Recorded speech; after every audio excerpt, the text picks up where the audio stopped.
কেমন আছো বন্ধুরা? বানিস লাইফস্টাইলের প্রথম ব্লগে সবাইকে স্বাগত জানাই। তো এখন হচ্ছে সকাল, এই সকাল 10টা সাড়ে 10টা নাগাদ। আমার মেয়ে কিন্তু একটু দেরিতেই ঘুম থেকে ওঠে। যেহেতু রাত্রে অনেকটা দেরি করে ও ঘুমায়, প্রায় 1টা 2টো তো বাজেই। তাই সকালবেলা একটু দেরি করে উঠে, আর আমি সকালে ওকে ওঠাইও না। তো সকালে ওঠার পর ওর সাথে একটু এই আদরের মাধ্যমে খেলা হচ্ছে ওর সাথে, মানে খোঁচানো টাইপের, যেটা আমরা মাঝে মধ্যেই মেয়ে মা মিলে করেই থাকি।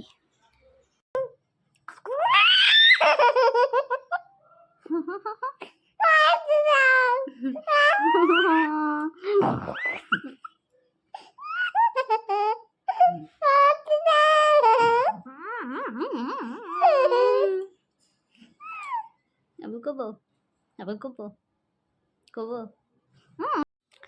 তো দুজন মিলে খেলার পর শুনতেই পেলে তোমরা, আমি কিছুটা ভয়েস কিন্তু ভিডিওতে রেখেছিলাম, এক্সট্রা করে আর ভয়েস দিইনি সেখানে। তো খেলাধুলার পর আমরা ব্রেকফাস্ট করলাম দুজন মিলে, মা মেয়ে মিলে। আর হাজব্যান্ড তো অফিসেই ব্রেকফাস্ট নিয়ে যায় আর কি, টিফিন করে। তো এখানে হচ্ছে আজকে ব্রেকফাস্টে ছিল আমাদের চিড়ের পোলাও। তো মেয়ে আর আমি কিন্তু দুজনেই চিড়ের পোলাওটা খেতে বেশ ভালোবাসি আর কি। তো ব্রেকফাস্ট শেষে এই বেলা 12টা নাগাদ রান্নাঘরে এসে গিয়েছিলাম। তো রান্নাঘরে এসে দেখলাম যে হাজব্যান্ড আজকে ওই রুই মাছ এনেছিল। তো ভাবলাম যে রুই মাছ যখন এনেছে আর ঘরে ফুলকপিও ছিল, তো আজকে ফুলকপি দিয়ে রুই মাছের ঝোল করব, সেটাই ভাবলাম। এই শীতের মরশুমে রুই মাছের সাথে ফুলকপির কম্বিনেশনটা কিন্তু দারুণই লাগে। মোটামুটি সবাই কিন্তু এটা পছন্দ করে, যেটা আমি মনে করি আর কি। আমার তো বেশ লাগে। তো কিছুই না, ওই ঘরোয়া মতো করে যেমন করে আলু ফুলকপির তরকারিটা হয়, আমিও ঠিক তেমন করেই বানিয়েছিলাম। তো সেটা আলাদা করে কি বলবো। যাই হোক, বেশিরভাগ দিনই কিন্তু আমি মানে একটা কি দুটো পদই রান্না করি। মানে মেয়ে ছোট তো, 2 বছর সবে, তো বেশি আইটেম করতে পারি না। তাই কখনো কখনো মাছ হলে, মানে আমিষের দিনকে একটাই থাকে বেশিরভাগ, কিন্তু নিরামিষের দিনগুলোতে ওই 2টো পদ করি আর কি। তো যাই হোক, আমার আলু ফুলকপির তরকারি তো হয়ে গেছে। এখানে মাছগুলো দিয়ে 2 মিনিট ফুটিয়ে নিলেই রেডি।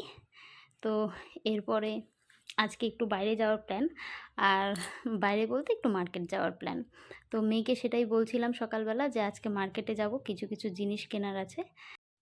তো সম্পূর্ণ ভিডিওটা দেখো, তো সবটাই তোমাদের সাথে শেয়ার করব।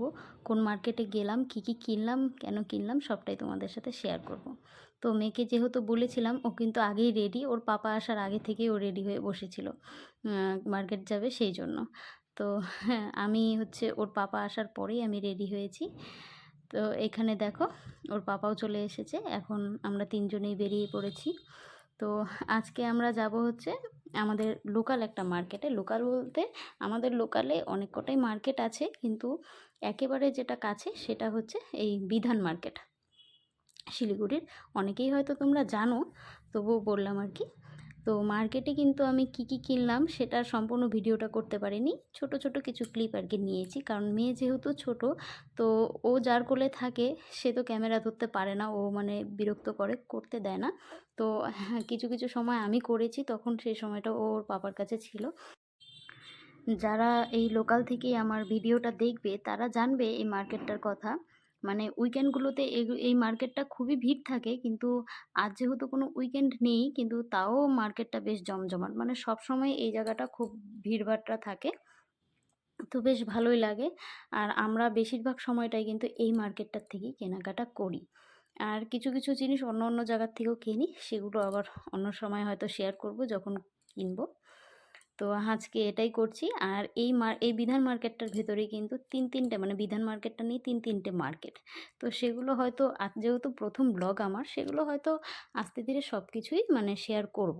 তো যাই হোক, এখানে মেয়েকে একটা চশমা ট্রাই করাচ্ছিলাম, খুব ভালো লেগেছিলো আমার চশমাটা। তো ও ওটা পরতে চাচ্ছিল না বলে আমি এই ফ্রেমেরটা একটু দেখালাম, এটাও বেশ ভালো ছিল। তো ফাইনালি কিন্তু এটাই নিয়েছিলাম আমি। তো এখানে রাত প্রায় 10টা, আমাদের মার্কেটও প্রায় কমপ্লিটই। এখন মেয়েও কিন্তু খুব বিরক্ত করছিল, বাড়ি চলো বাড়ি চলো বলে। তোমরা নেক্সট ক্লিপে সেটা দেখতেই পারবে যে ও কতটা বিরক্ত হয়ে গিয়েছিল। তো সঙ্গে থাকো।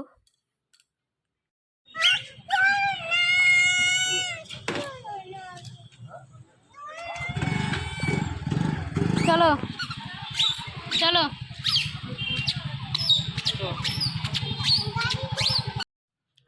তো আজকে এই যা যা আমি কিনলাম মার্কেট থেকে সবটাই কিন্তু মেয়ের প্রয়োজনীয় কিছু জিনিস। আর এরই মধ্যে আমাদের একটু ঘুরতে যাওয়ার প্ল্যান আছে এই সপ্তাহ দেড়েকের মধ্যেই। তো কোথায় যাব, কবে যাব সবটাই কিন্তু নেক্সট ব্লগগুলোতে তোমাদের সাথে শেয়ার করব। তো ততক্ষণ পর্যন্ত কিন্তু আমার সাথে থাকতে হবে। তো এখানে সবটাই দেখতে পাচ্ছ যে মেয়ের জিনিসই কিনেছি। তো যাই হোক, আজকের মতো কিন্তু আমার ভিডিও এই পর্যন্তই। তো দেখা হবে নেক্সট ব্লগে। আর ততক্ষণ পর্যন্ত সঙ্গে থেকো। আর আমার ভিডিও যদি একটুকু ভালো লেগে থাকে তাহলে আমার ভিডিওতে একটা লাইক করে কমেন্ট করে দিও।